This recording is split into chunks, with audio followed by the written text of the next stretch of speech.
नमस्कार दोस्तों, इस वीडियो में हम पढ़ेंगे भारतीय इतिहास के स्रोत। ठीक है ना। तो इंडियन हिस्ट्री हम पढ़ना शुरू कर रहे हैं दोस्तों, और एकदम बढ़िया से नोट्स बनाया गया दोस्तों इसका, और इसी को हम पढ़ना शुरू करेंगे। ठीक है ना। तो भारतीय इतिहास के स्रोत इस चैप्टर में, इस वीडियो में पूरा हो जाएगा। तो आप जरूर पूरा इस वीडियो को जरूर देखिएगा, और आपको बहुत कुछ नया सीखने को मिलेगा, बहुत कुछ नया सीखने को, जानने को मिलेगा।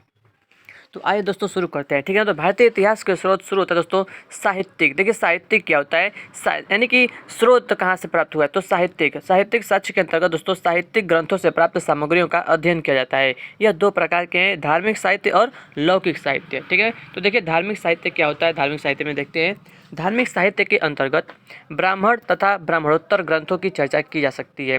ब्राह्मण ग्रंथों के अंतर्गत वेद, उपनिषद, रामायण, महाभारत, पुराण तथा स्मृति ग्रंथ आते हैं। ठीक है। देखिए ब्राह्मणोत्तर साहित्य के अंतर्गत बौद्ध तथा जैन साहित्य से संबंधित रचनाओं का उल्लेख किया जाता है। ठीक है ना।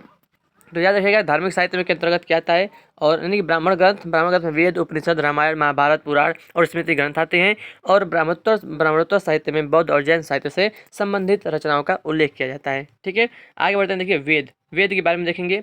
यह भारत का सर्वप्राचीन धर्म ग्रंथ है, जिसके संकलनकर्ता महर्षि कृष्णद्वैपायन वेद व्यास को माना जाता है। याद रखिएगा। ठीक है ना।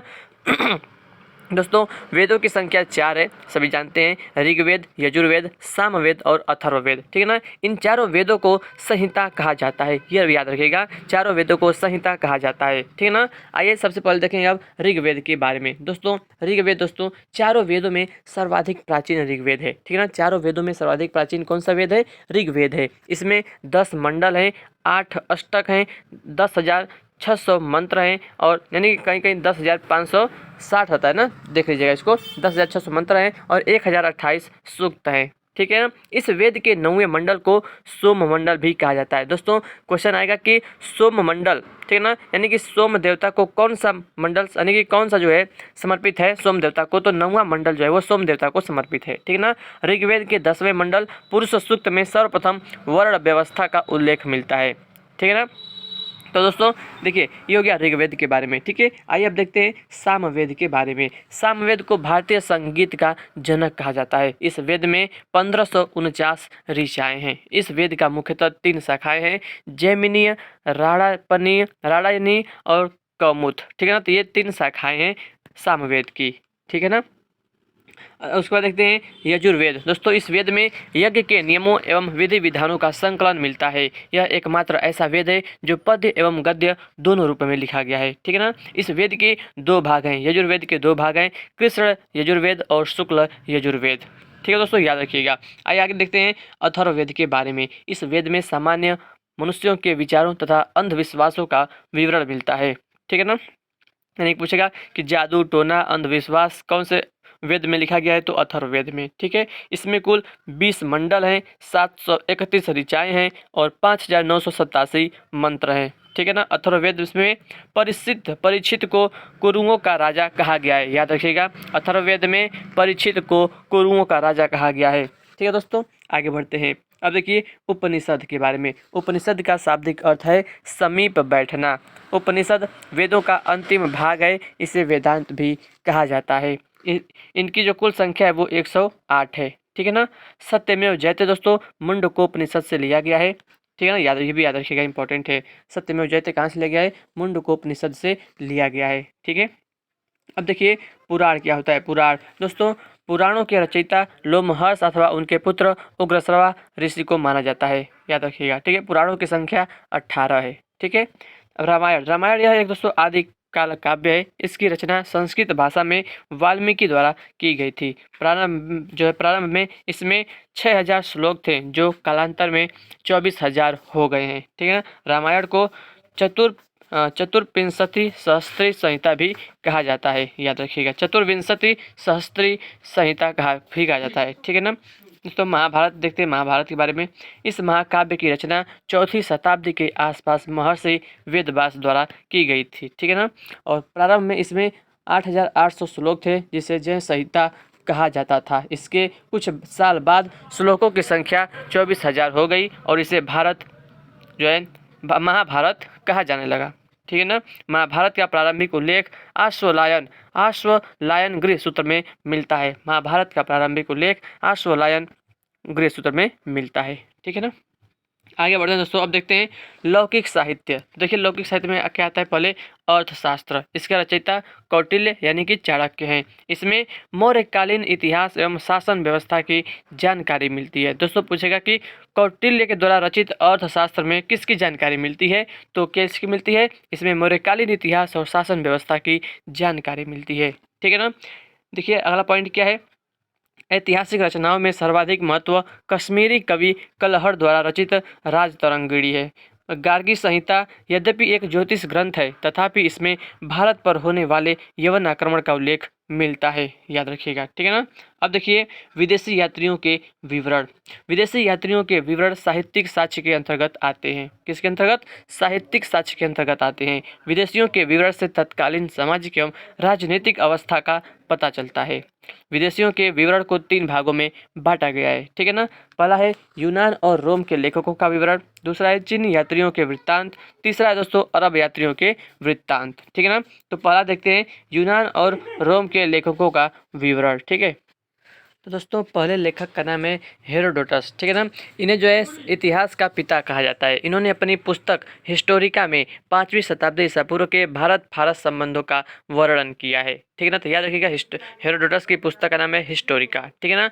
दूसरे लेखक का नाम है, ठीक है ना, मेगास्थनीज। इसने जो है इंडिका नामक अपने ग्रंथ में मौर्य युगीन समाज एवं संस्कृति के विषय में लिखा है।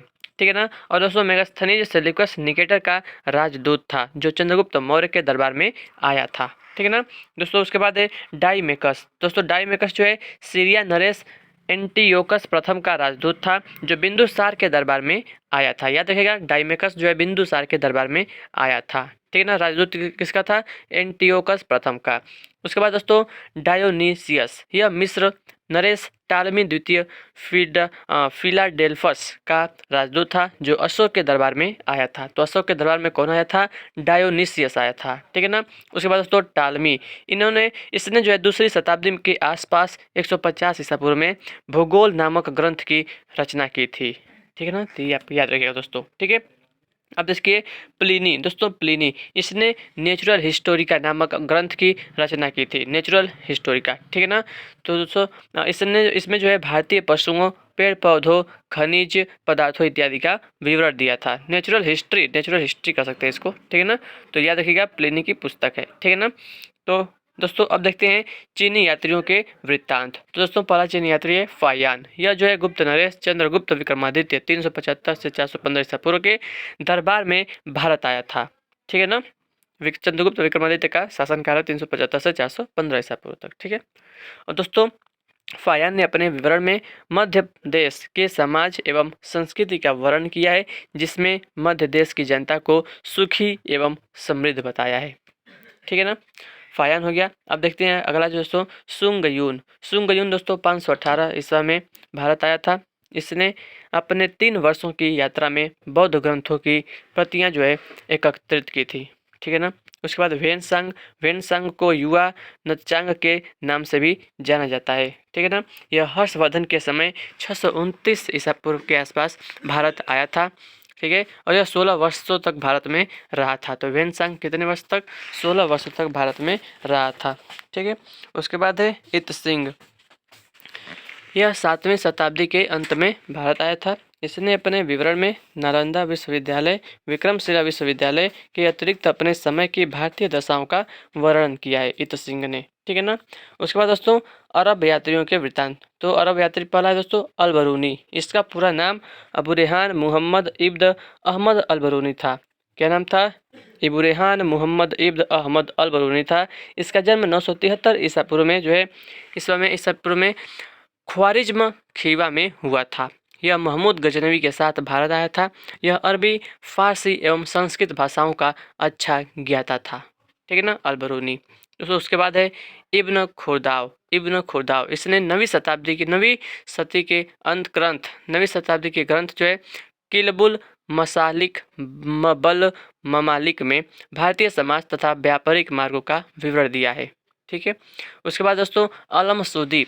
इसने अपने ग्रंथ मुरुरज जहब में तत्कालीन भारतीय समाज का सजीव चित्रण किया है। ठीक है। उसके बाद है सुलेमान। इसके विवरण से प्रतिहार एवं पाल राजाओं के विषय में जानकारी प्राप्त होती है। उसके बाद दोस्तों मीर मुहम्मद मासूम। इसके तारीख ए हिंद से सिंध देश के इतिहास तथा मुहम्मद बिन कासिम की सफलताओं की जानकारी मिलती है। ठीक है दोस्तों। उसके बाद आता है पुरातत्व संबंधी साक्ष्य। पुरातत्व के अंतर्गत 3 प्रकार के साक्ष्य आते हैं: अभिलेख, मुद्रा और स्मारक। अभिलेख क्या होता है?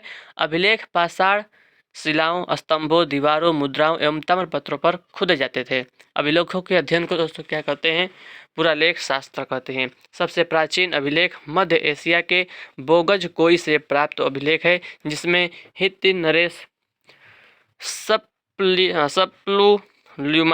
याद रखिएगा, सप्लुल्युमा तथा मित्री नरेश मतिवाजा के बीच संधि का उल्लेख है। बोगज कोई अभिलेख दोस्तों एशिया माइनर भी कहते हैं इसको, लगभग 1400 ईसा पूर्व का अभिलेख है, जिसमें वैदिक देवता इंद्र, मित्र, वरुण एवं नासत्य के नाम मिलते हैं। भागवत धर्म विकसित होने का प्रमाण यवन राजदूत हेलियोडोरस के वेशनगर विदिशा गरुड़ स्तंभ लेख से प्राप्त होता है। सर्वप्रथम भारतवर्ष का उल्लेख कलिंग नरेश खारवेल के हाथी गुम्फा अभिलेख से प्राप्त होता है। सर्वप्रथम दुर्भिक्ष की जानकारी देने वाला अभिलेख सौहगौरा अभिलेख है। ठीक है ना, ये भी याद रखिएगा। उसके बाद दोस्तों सर्वप्रथम भारत पर होने वाले हुड़ आक्रमण की जानकारी स्कंदगुप्त के भीतरी स्तंभ लेख से प्राप्त होती है।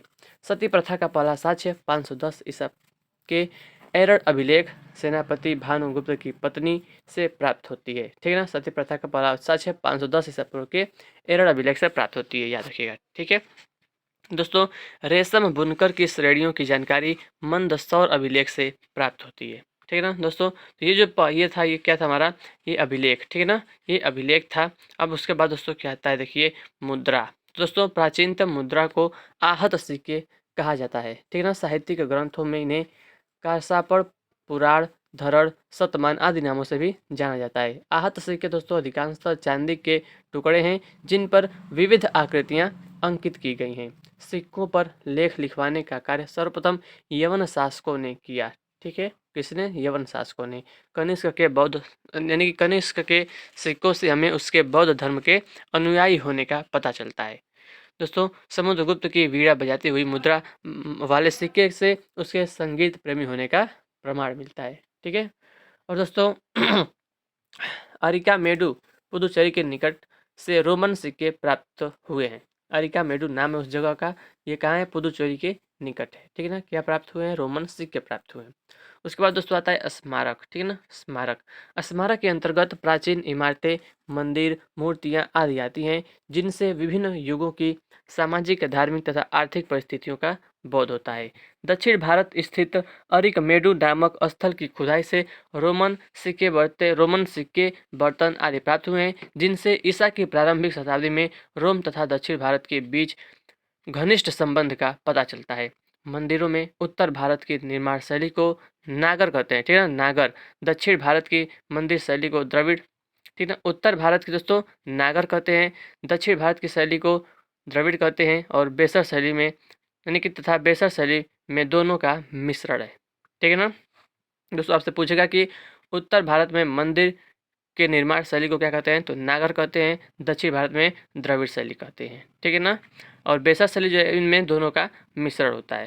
ठीक है ना दोस्तों, तो एक मोटिवेशनल यहाँ पर, जो कुछ आप सोचते हो वो आप आसानी से कर सकते हो, जो आप आज तक नहीं सोचे उसको भी सोच सकते हो, क्योंकि इस दुनिया में कुछ भी असंभव नहीं है।